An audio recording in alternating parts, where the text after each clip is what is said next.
It was just another freezing morning on the interstate, fog rolling low, the asphalt glazed with frost, and silence heavy as a tomb. For Henry Quinn, a worn-out trucker hauling crates of milk, it should have been routine. But then he saw it. A golden shape barely moving by the roadside. A mother dog, chained, half buried in snow, shielding 5 tiny puppies with the last of her strength. He almost drove past. Almost. Until something deeper stirred, his late wife's voice whispering from memory. Love doesn't knock. It waits in the cold. But what if that love was about to change everything? It was just after 6 a.m. on the outskirts of Columbus, Ohio, and the world still felt asleep. A thick veil of fog hovered low over the frozen ground, muffling the distant sounds of the highway. The roads shimmered with thin sheets of ice, glistening beneath the amber glow of flickering street lamps. It was the kind of morning that bit through even the thickest coat, the kind where everything, sound, breath, thought, froze mid-air. Henry Quinn sat hunched behind the wheel of his red Peterbilt, the engine rumbling low beneath him. At 47, Henry looked older than his age. His weather-beaten face was carved with lines that spoke more of grief than of time. His hair, once thick and black, was now mostly gray and thinning beneath a faded navy beanie. A wiry man with slouched shoulders, he carried the weight of quiet years spent alone. His brown eyes were watchful, but tired, like someone always waiting for something he didn't believe would ever return. He lived alone in a small, 2-bedroom house on the city's edge, not far from an abandoned train yard. The house was old, plain, and held together more by habit than structure. His wife, Mary Ann, had died 9 winters ago in a car accident. Since then, silence had become his constant companion. His son, Luke, had left 2 years later after a terrible shouting match, and Henry hadn't heard from him since. This morning, Henry was hauling a trailer full of frozen dairy products to a supermarket distribution center on the other side of town. He was already late. His phone buzzed again on the dashboard, screen lighting up with another message from his boss, Carl Simmons, a man with more bark than patience. If you're not there by 7 o'clock, don't bother coming back. Every minute late is money out of my pocket. Henry sighed through his teeth, knuckles tightening on the steering wheel. He didn't hate Carl. He understood the business. But the words still burned. Money was tight. Heating bills had stacked up. He'd been skipping dinners to save gas. This job, barely $18 an hour, was all he had. The truck's headlights cut through a patch of fog as he veered off the main highway to take a lesser-used service road. That's when he saw it. At first, it looked like a bundle of trash, an indistinct golden mound lying motionless against the snowbank. But something about it pulled at him. He slowed the truck, squinting into the cold. And then he saw movement. A tail, a twitch, a lift of a head. Henry pulled to the side, hazard lights blinking into the mist, and stepped down from the cab. The cold slapped him instantly, biting through his gloves and boots. He trudged forward, the snow crunching underfoot until he saw her. A golden retriever mother, thin as winter reeds, her fur matted and crusted with frost. A rusty chain dug into her neck, tethering her to a broken metal post embedded in the frozen ground. She was lying on her side, ribs showing, her breath shallow and labored. Her golden coat was dull, and her eyes were glassy, but not empty. Curled into her belly were 5 tiny puppies. Barely a month old, their eyes not fully open. They huddled against her for warmth, tiny bodies trembling, little noses buried in her fur.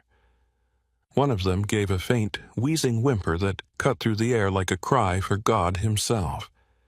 Henry's heart froze harder than the ground beneath him. He looked down at them, then back at the road, then at his watch. 6:16 a.m. 70% of his paycheck depended on making this delivery on time. His boss wouldn't listen to excuses. No one would. They never did. He turned on his heel and walked back to the truck. He grabbed the door handle, paused, then slammed it shut. His breath formed clouds in the air. He stared at the icy pavement. And that's when he heard it. Not out loud, but from deep within him. You can keep driving, Henry. Tell yourself it's not your problem. Or you can stop, right here, and be the man you were meant to be. It wasn't Mary Ann's voice, and it wasn't his own. It was something else. Something still, something ancient. Henry turned around. He jogged back to the dogs, dropping to his knees in the snow. The mother gave a faint growl, protective, weak. He raised his hands slowly, whispering, "It's okay, girl, I'm not going to hurt you." He unzipped his coat and gently began gathering the pups, wrapping them one by one in the fleece blanket he kept in the back seat of the cab. Each pup was lighter than he expected, bones under fur. The smallest one, with a tiny white patch on its ear, barely moved. The mother tried to lift her head as he reached for her. She whimpered. Blood had frozen along her haunch, and her front paw was twisted oddly. Henry gritted his teeth. "You're coming too," he said softly. He ran back to the truck, blanket of pups in his arms, laid them on the passenger seat, then returned with an old tarp. It took everything in him to lift the mother dog without hurting her. She didn't resist, just sighed as if she were giving in to the end, or maybe, finally, to peace.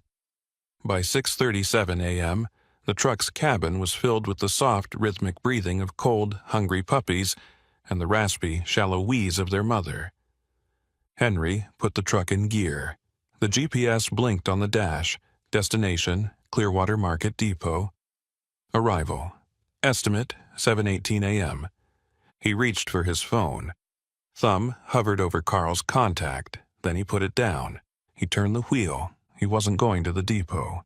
The heater inside the red Peterbilt barely kept up with the freezing wind slicing through Columbus's streets as Henry Quinn steered off the highway and onto a stretch of cracked residential roads. The sky had lightened, but remained a dull, oppressive gray. Snowflakes drifted lazily across the windshield, melting as they landed.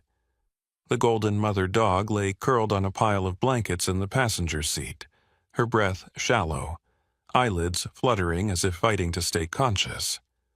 The 5 puppies, no more than a month old, lay bundled against her, their tiny bodies twitching every so often, fighting to survive the cold and hunger. Henry's stomach twisted. He had driven these roads hundreds of times, always focused on getting to the depot on time. This time, there was no destination marked by delivery hours, only the hope of help.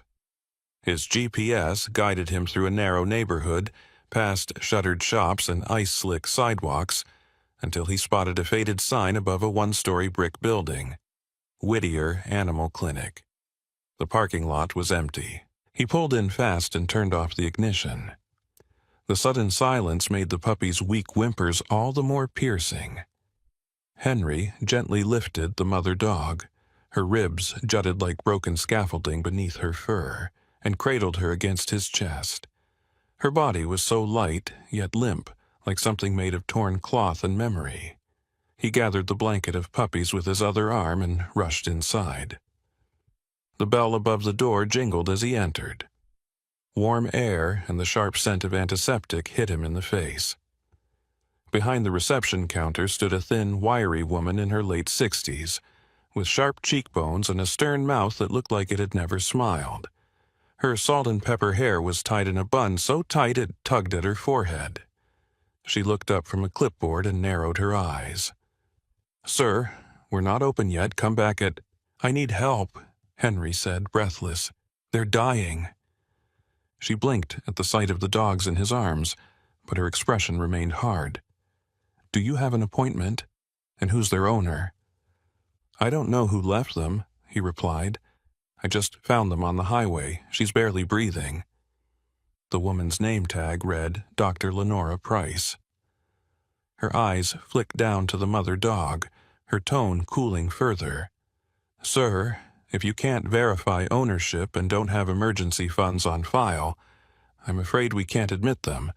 I'm sorry, but we are not a rescue." Henry's jaw clenched.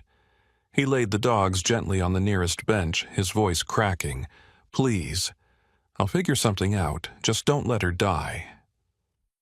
Dr. Price folded her arms. "We have procedures. Animals without proof of ownership go to animal control. And in this condition, I'm not letting her go back out there. I'm not running a charity." At that moment, a voice from the hallway broke the tension. "Dr. Price, let me take a look." From a side door emerged a young woman, no older than 25, with short auburn curls tucked under a knit cap. Her cheeks were red from the cold, freckles scattered across a determined face. She wore a faded green scrub top over a long-sleeved thermal and walked with a purposeful energy. Her name tag read Amelia.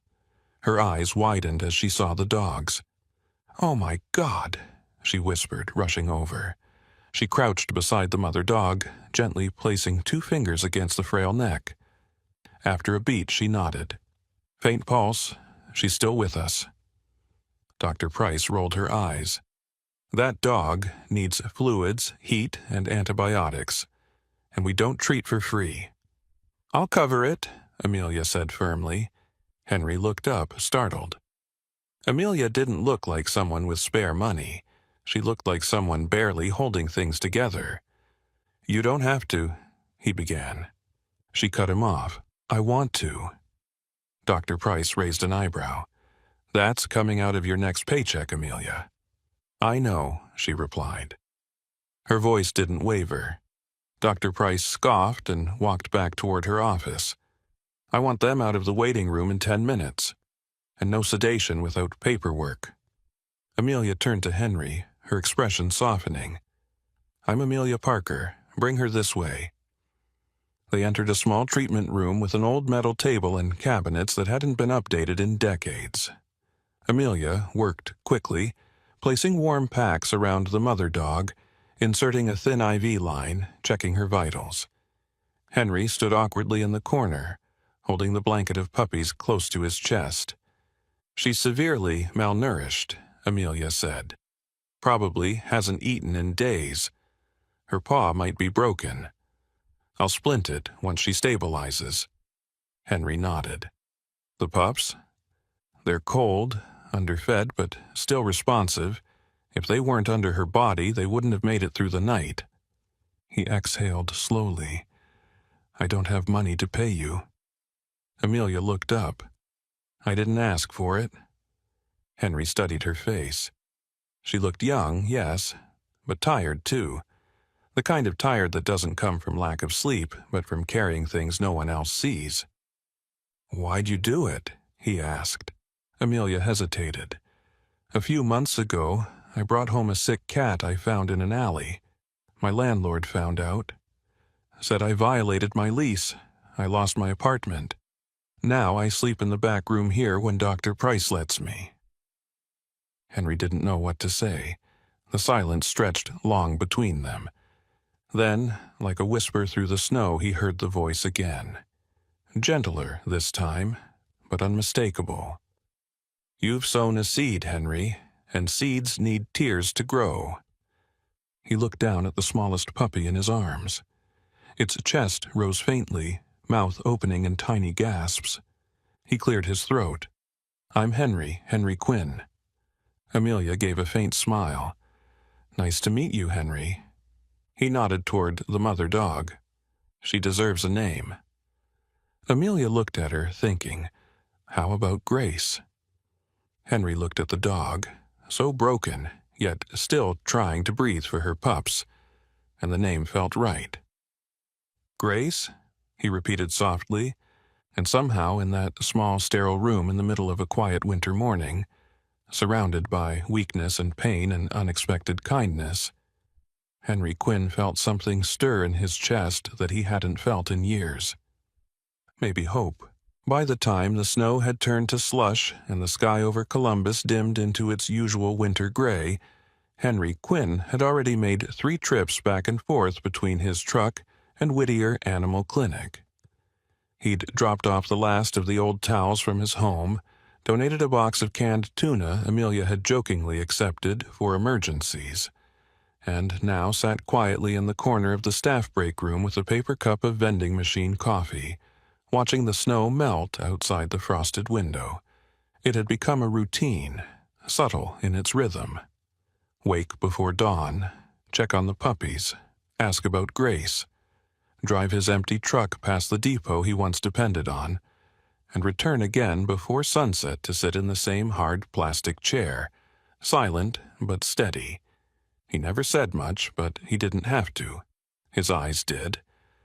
Amelia had cleared a space behind the reception desk, where a small heater hummed gently over the 5 puppies now housed in a playpen with heating pads, flannel blankets, and donated chew toys.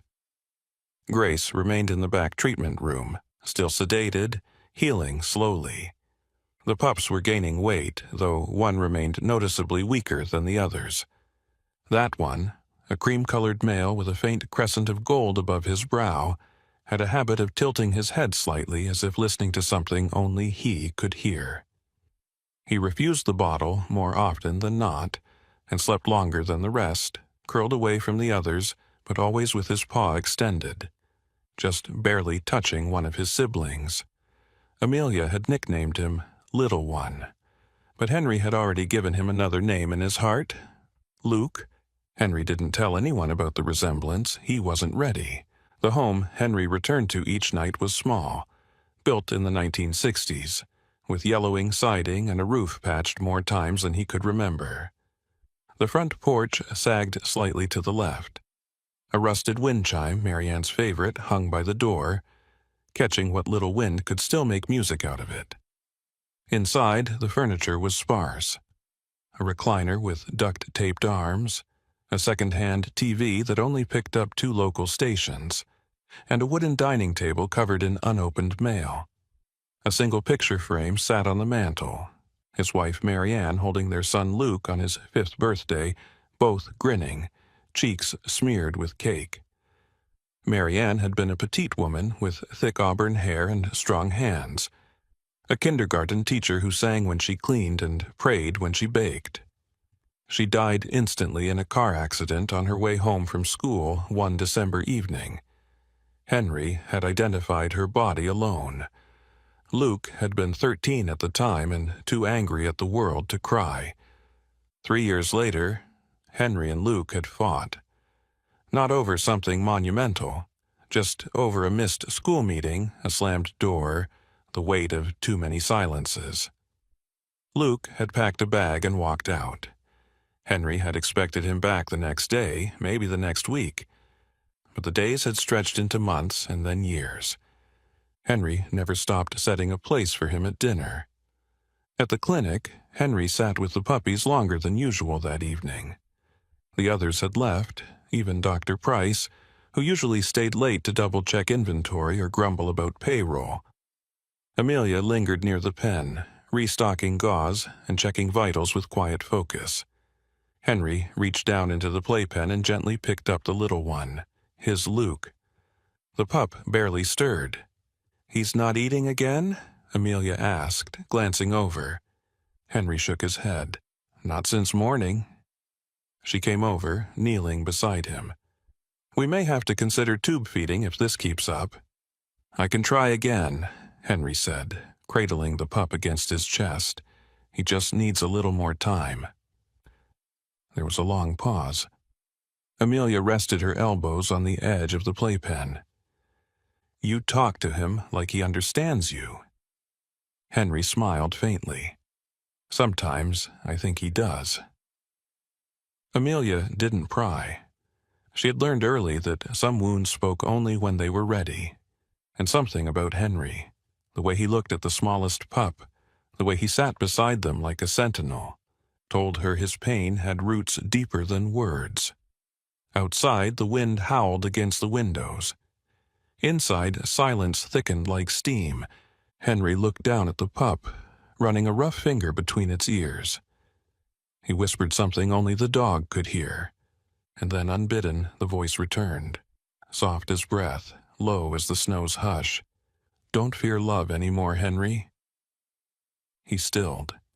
The pup blinked once, weakly, and nestled its tiny head against the fold of his coat. Amelia was watching him. "You okay?" Henry nodded. "Yeah," he murmured. I think I am." Later that night, Henry returned home to the same empty porch, the same frozen mailbox. But something had shifted. He stepped inside, dropped his keys into the tray, and turned on the light. The house still smelled like dust and old coffee, but it no longer felt quite as hollow. He opened a drawer and pulled out an old baby blanket, yellow, soft, faded with time. It had once belonged to Luke. Henry folded it neatly and set it aside, planning to bring it to the clinic tomorrow. Before going to bed, he passed by the photo on the mantel.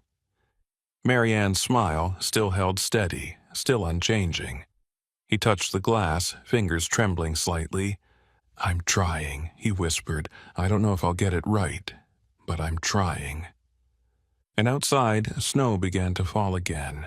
Not heavy, not bitter, just enough to blanket the scars and start again. The sun made a rare appearance that morning, pushing through the gray quilt of clouds that had blanketed Columbus for weeks. Its rays spilled across the icy streets like spilled gold, casting long, glimmering shadows from naked trees and mailboxes frosted over with ice. For the first time in a long while, light touched the corners of Henry Quinn's home. The house, weathered and simple with peeling paint and a crooked gutter, looked no different from the outside. But inside, change was beginning to take root. A low wooden crate lined with old towels sat near the heater in the laundry room, transformed into a makeshift den, and inside that crate were 5 small, increasingly lively, golden-furred bundles of life. They had made it through another night. Henry crouched next to them, his knees cracking slightly as he shifted on the floor. The pups squirmed and squeaked, their eyes still closed but their limbs stronger, more purposeful. Except for one. The runt, smaller than the rest, lighter in color, and still hesitant to suckle, lay curled apart from his siblings. His breathing was slower, less assured. Henry reached down and gently placed his hand on the puppy's head, rubbing slow circles with his thumb. He had done this for days now, every morning before returning to the clinic. "I'll call you Pip," he whispered. "You're small, but you're still here."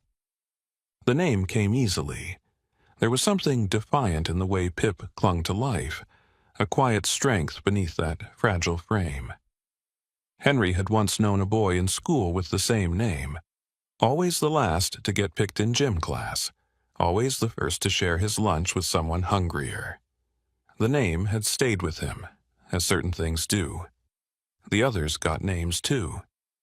The most playful pup, constantly trying to chew Henry's shoelaces, became Sunny, the one with the darkest patch across her back, Maple, the one who kept escaping the towel pile, Dusty, and the calmest of them all, who always lay closest to Grace's chest, Clover.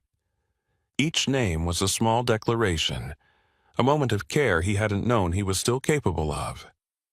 Outside, the sound of tires crunching on frozen gravel drew Henry to the window. A gray sedan had pulled into the drive.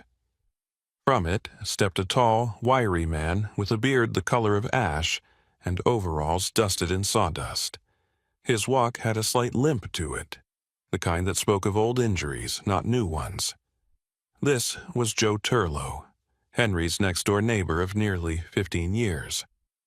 Joe had once been a skilled carpenter, but age and arthritis had slowed his hands. Now retired, he spent most of his days puttering around his garage or arguing with squirrels over his bird feeders.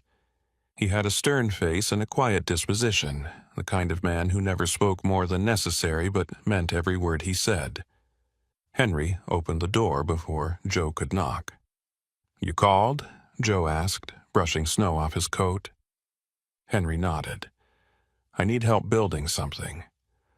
Within 10 minutes, they were in the garage, measuring planks of old cedar Henry had salvaged from behind the shed. Henry explained what he had in mind.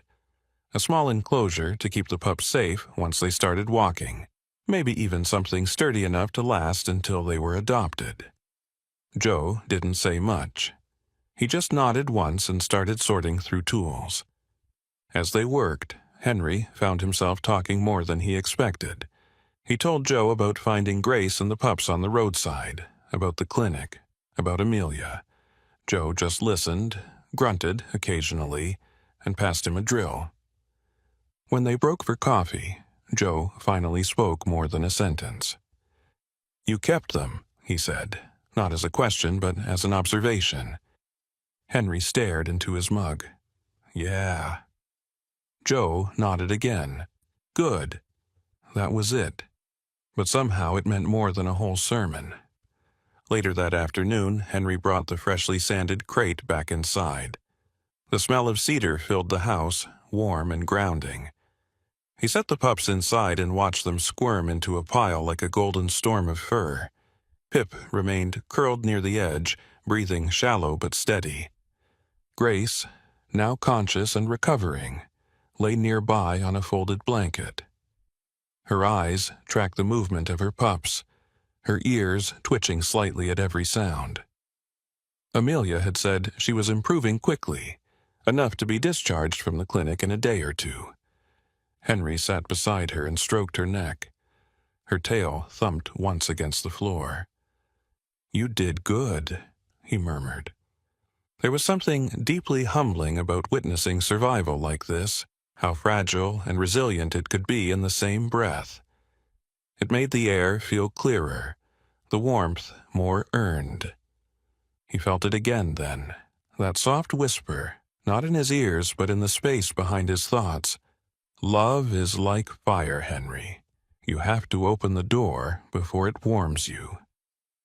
He closed his eyes for a moment, and for the first time in a decade he smiled, not the forced kind you give out of habit, but one that pulled from somewhere deep in the chest. Pip gave a sudden hiccup in his sleep, a tiny sound, ridiculous and sweet. Henry chuckled out loud. From the hallway a voice called, "Did one of them sneeze?" It was Amelia, carrying a small bag of supplies she'd brought from the clinic. Her cheeks were red from the wind, hair damp from melting snow. She looked tired but bright, in that way people do when they're doing something that matters. "Pip hiccuped," Henry said, still smiling. She laughed as she knelt beside the crate. "You named them?" "Figured they deserved it." He told her each name and she nodded, approving. When he got to Pip, her smile softened. "The quiet ones usually surprise you." Henry nodded.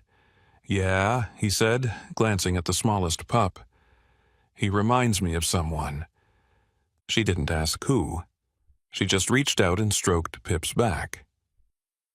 The two of them sat there as the last rays of light spilled across the floorboards, casting a soft golden hue over the pups. In that glow, nothing felt broken. Nothing felt lost. Only paused, waiting for the right hands to begin again. The wind howled outside Henry Quinn's house that night, rattling the thin window panes and sweeping dried leaves against the porch. Snow, fresh and silent, had begun falling again. Light at first, then heavier, like a blanket slowly tucking the world in. The soft ticking of the heater was the only sound inside the house, aside from the occasional rustle of the pups shifting in their crate. Henry had moved the crate into the living room beside the fireplace, which he'd lit for the first time in years. Flames danced behind the old iron grate, casting flickering amber across the wooden floor. Grace lay curled beside it, her breathing now steady, eyes half closed but alert. The warmth had returned to her golden coat, and in the glow of the fire she looked like a mother again. Henry sat in his recliner, legs propped on a worn footrest, eyes heavy with exhaustion. On his lap lay Pip, the smallest of the 5 pups. Henry had bundled him in Luke's old baby blanket, the yellow one with faint duck prints that had survived all these years in the back of a drawer. Pip had curled into it instinctively, a tiny shiver passing through his thin body as he nestled in. The television was on, but muted. Henry wasn't watching.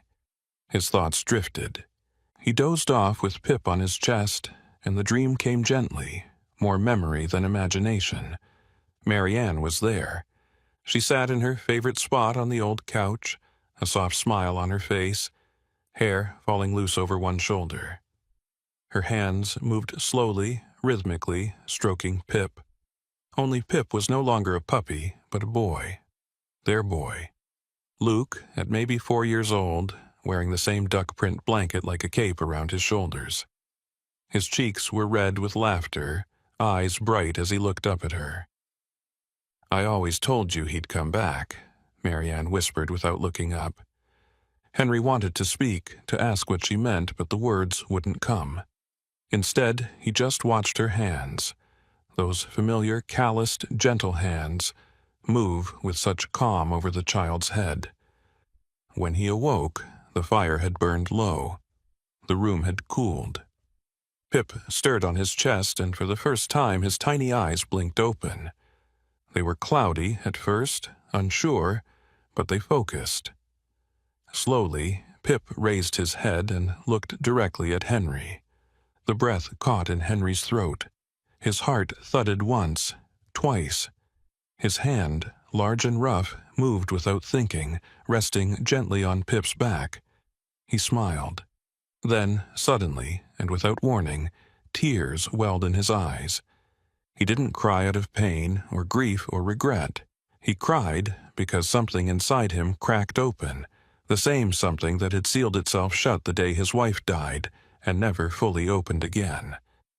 It wasn't sorrow that spilled out of him, but hope. Fragile, trembling, real. He wept quietly, silently, his shoulders shaking under the weight of something he had carried far too long. Grace stirred beside the fire and looked up, ears perked. She didn't move closer, didn't whine, just watched. Pip, still weak, curled tighter into Henry's chest and fell back asleep. The next morning was still and white. The sun pushed weak light through a veil of clouds, but it was enough to reveal the sparkle of frost on the windows. Henry stood at the kitchen counter, waiting for the coffee to finish brewing. He hadn't slept again after waking from the dream, just sat there until dawn broke. He looked over at the pups. Sonny was chewing Clover's tail. Dusty had fallen asleep on his back, belly exposed. Maple stood, legs wobbling, trying to bark at a slipper. Pip rested near Grace's belly, eyes now wide open, though blinking slowly. Henry smiled. It still felt like a miracle. He walked over to the mantel and stared at the photo of his family. Marianne's eyes were still as bright as he remembered. Luke's smile, 7 years old in that photo, carried none of the anger that would come later, none of the distance. He reached for the phone. His hands shook slightly as he scrolled to the number he hadn't called in years. Luke Quinn. Still saved. Still unanswered. He pressed dial. The line rang 3 times. 4, then, "Hey, it's Luke, leave something." Beep. Henry stood there, frozen. The words caught between thought and air. He didn't know what to say. He wanted to tell his son about Grace, about Pip, about the night before, the dream, the fire, but nothing came out. After a long pause, he cleared his throat. "Luke, it's your old man. Just wanted to check in." He hung up. No expectations, no anger, just a call. He returned to the living room and sat beside Grace. She pressed her head gently against his knee. He ran a hand through her fur. The whisper came again. Familiar now, no longer distant, like someone who had always been there. Not everyone who walks away has turned their back forever. Forgive first, even if you never hear sorry. Henry nodded, eyes wet again, but smiling. Outside, snow continued to fall. But it no longer felt like something cold or cruel. It felt like silence being rewritten. The sun hadn't yet risen when Henry Quinn started the engine of his old red Peterbilt. The cold clung to the windows like breath held too long. As the engine grumbled to life, the dashboard lights blinked on, casting a soft orange hue across the cabin. His thermos of weak coffee steamed beside him. He took one last look at his house, at the flickering porch light left on for no one in particular, and at the small crate inside the front window where 5 little lives slept, guarded now by Joe and Amelia in shifts. He hadn't taken a long haul in weeks, not since the pups arrived. But with vet bills stacking up, bags of puppy food emptying faster than they could be replaced, and the heating bill grumbling louder than the furnace itself, Henry had little choice. Carl, his boss at Midline Logistics, had called late the previous night with a run to Kansas City, and against his instincts, Henry had accepted. 30 hours on the road, just enough to buy Grace a follow-up checkup and another month of food for the pups. As he merged onto the I-70, passing the skeletal trees and snow-dusted fields, Henry felt the distance stretch inside him, not just miles, but something else.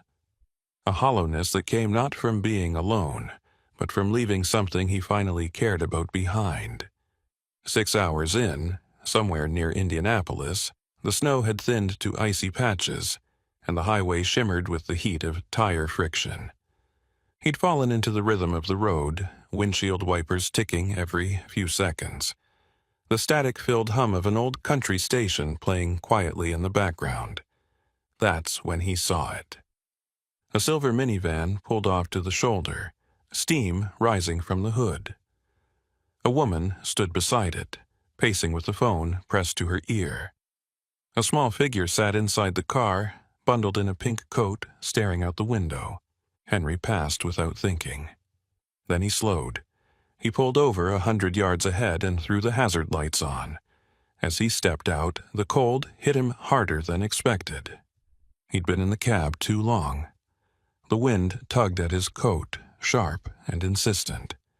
The woman turned as he approached. She looked to be in her late 30s, slender, with a freckled face, frizzy dark hair pinned back in a tired ponytail, and the kind of creased brow that spoke of long weeks with too little rest. Her jacket was too thin for the weather, and her hands were red with cold. "Everything okay?" Henry called over the wind. She dropped her phone into her pocket and offered a wary smile. "Flat tire, no reception, and my spares somewhere under 10 bags of laundry and school books." Henry gave a half smile. "Mind if I take a look?" She hesitated, then nodded. "Please, I've got my daughter in the car. It's been a morning." Henry knelt beside the rear tire. Flat, all right, and the lug nuts were rusted tight. It took 20 minutes, his old wrench, and some elbow grease, but he got the spare mounted. As he straightened, brushing salt from his gloves, the passenger door of the van opened. A little girl, maybe 7 or 8, stepped out.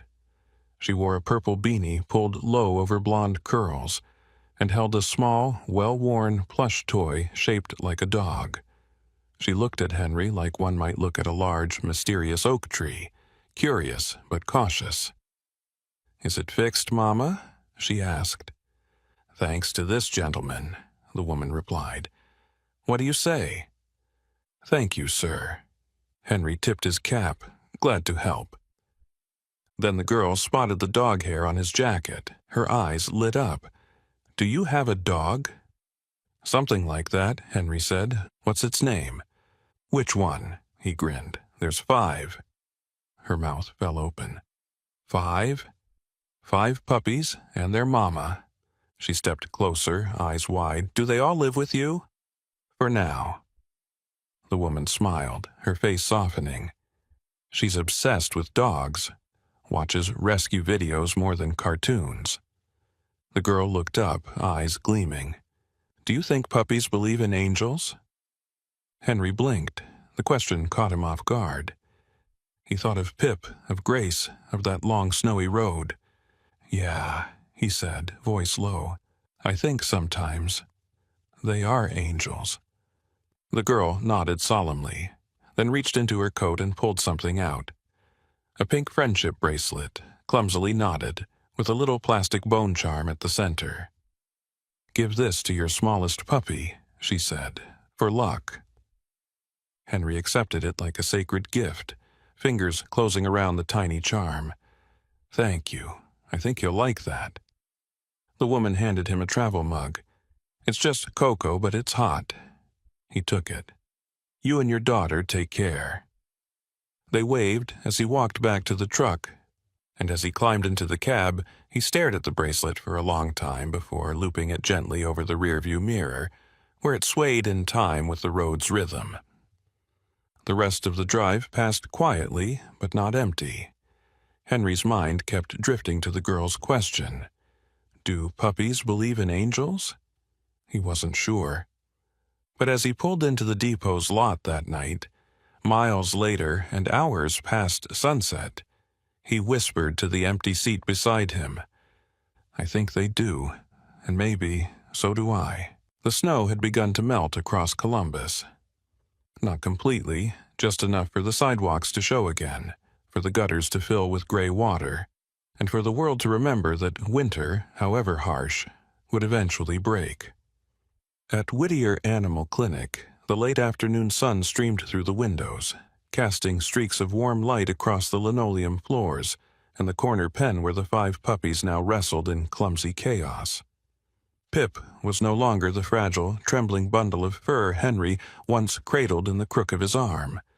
He still moved a little slower than the rest, still tired more quickly, but his eyes were bright now, alert, watchful.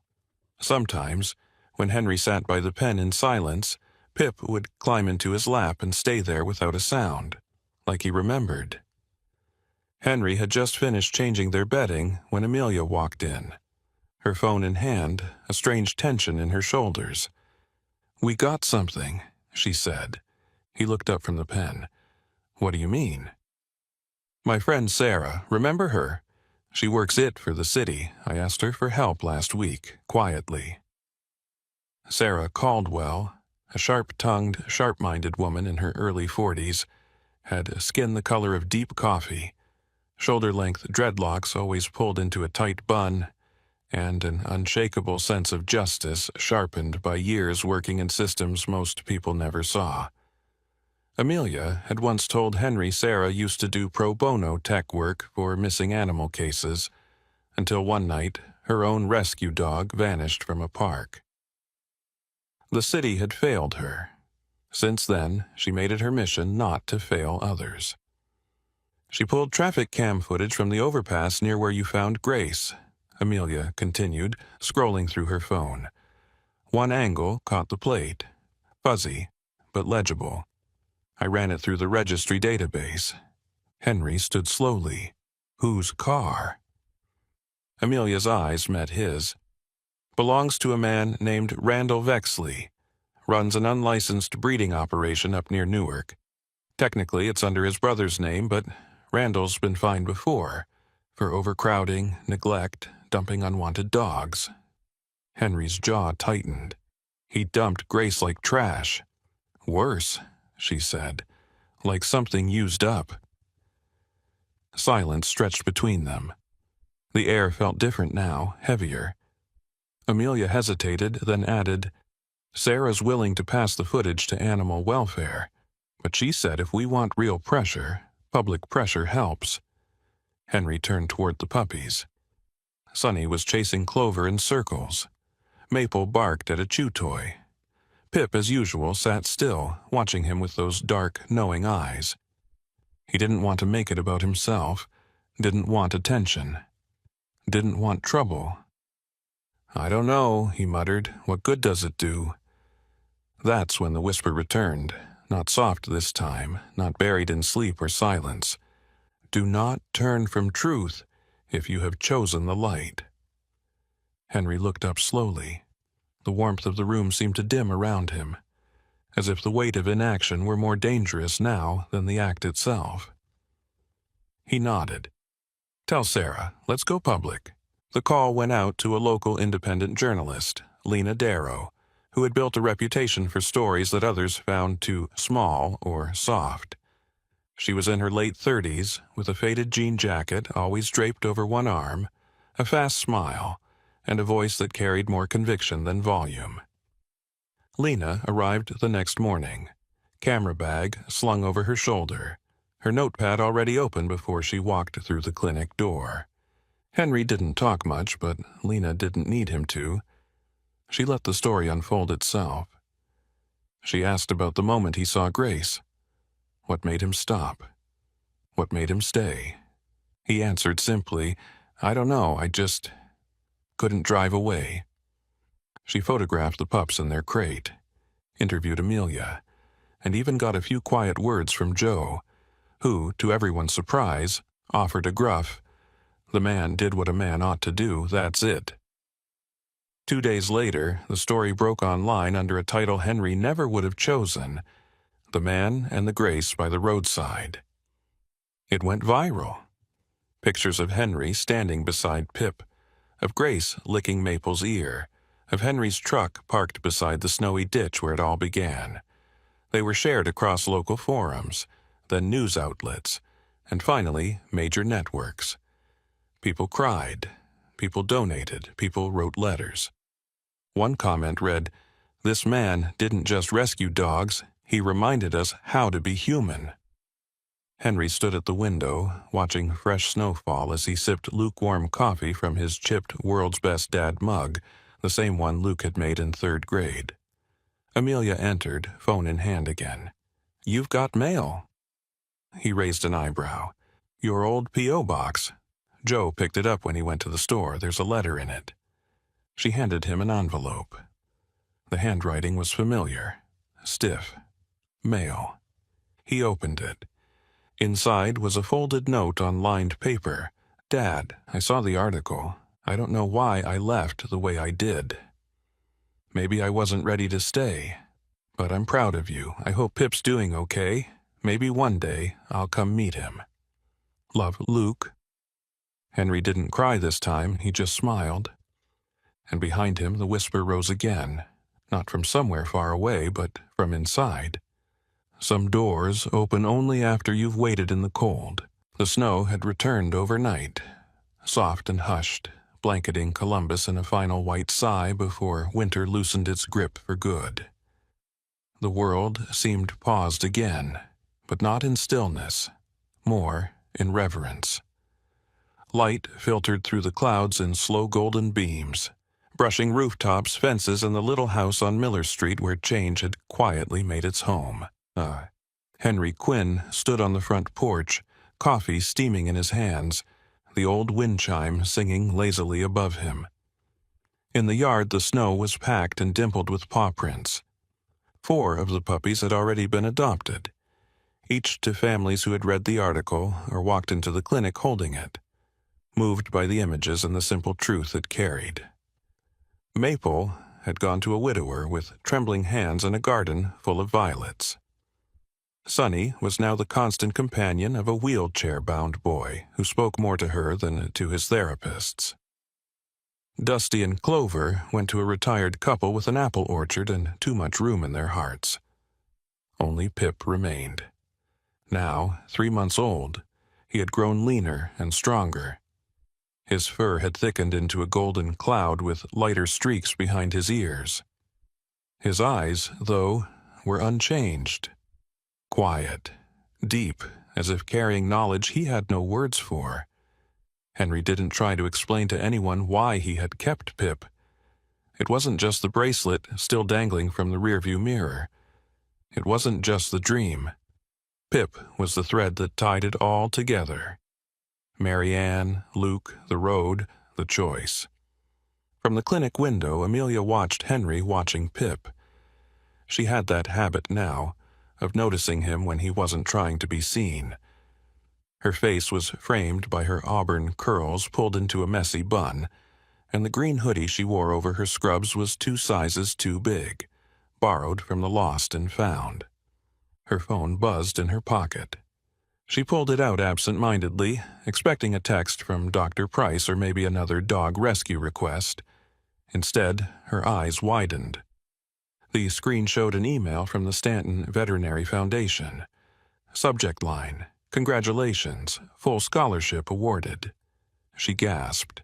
She hadn't even dared to hope. The story had reached them, yes, but she never thought it would reach far enough. The letter explained the foundation had been touched by her role in the rescue, her commitment despite hardship, and her quiet resilience. Full tuition, a living stipend, and placement at one of their partner clinics after graduation. She covered her mouth and blinked quickly, then ran to the back to find Henry. Henry was kneeling in the snow, his hands brushing snow from the wooden crate Joe had helped him rebuild for Pip, now transformed into a small doghouse. Pip darted between his legs, tail wagging furiously. "Henry!" Amelia called from the doorway, breathless. "I got it, the scholarship. I'm going to vet school." He turned, stunned. "You're serious?"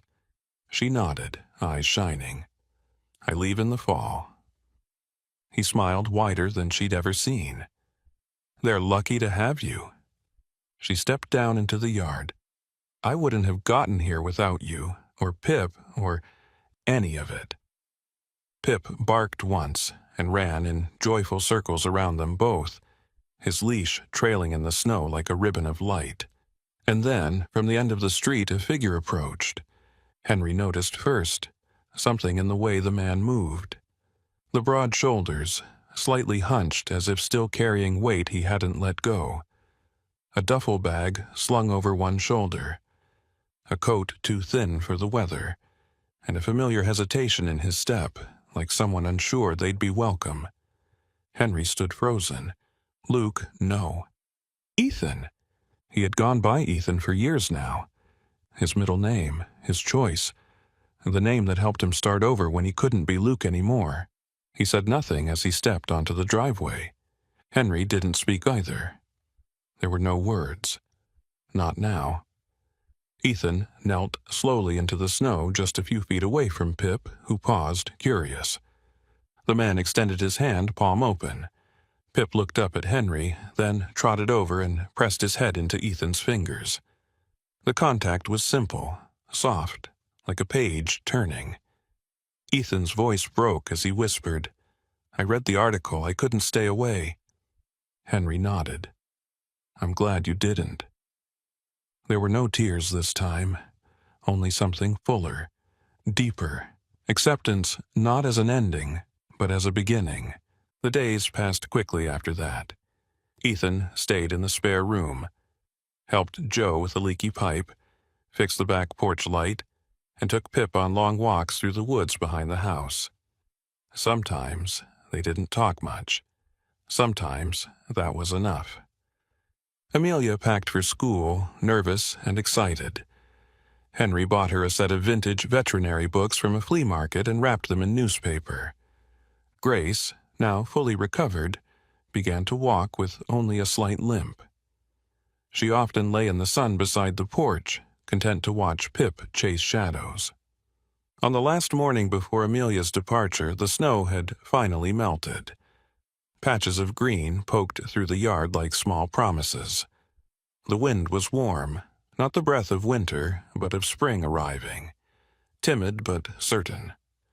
Henry sat on the porch steps, a cup of tea in hand, watching Pip roll in the grass, ears flopping, paws tangled in the first wild dandelions of the season. Ethan stood nearby, smiling. "He's something else." Henry nodded. "He is!" Pip barked joyfully, then leapt forward as if chasing nothing at all. Henry closed his eyes for a moment, letting the sun rest on his face. And then, just as he had heard in dreams, in silence, in firelight and snowfall, a final whisper reached him, not as a command, not as a call, but as a benediction. "Thank you for stopping." Sometimes the greatest miracles don't come with thunder or lightning. They arrive in silence, in snow, in the trembling breath of a forgotten creature. This is the quiet grace of God, a whisper at the edge of the road, a nudge in your chest that tells you, stop, look, love. Henry didn't plan to change his life. He didn't expect to find healing in frostbitten paws or forgiveness in his son's return. But when he chose to stop, when he listened to that voice within, he found a path not just to save others, but to be saved himself. And maybe in our own busy lives, we pass by moments like this too often. A neighbor struggling, an animal shivering in the cold, a loved one we haven't called. But if we take a breath, slow down, and open our hearts, we might just hear the whisper too. If this story touched you, please share it with someone you love. Leave a comment, subscribe to the channel, and help us spread stories of hope and redemption.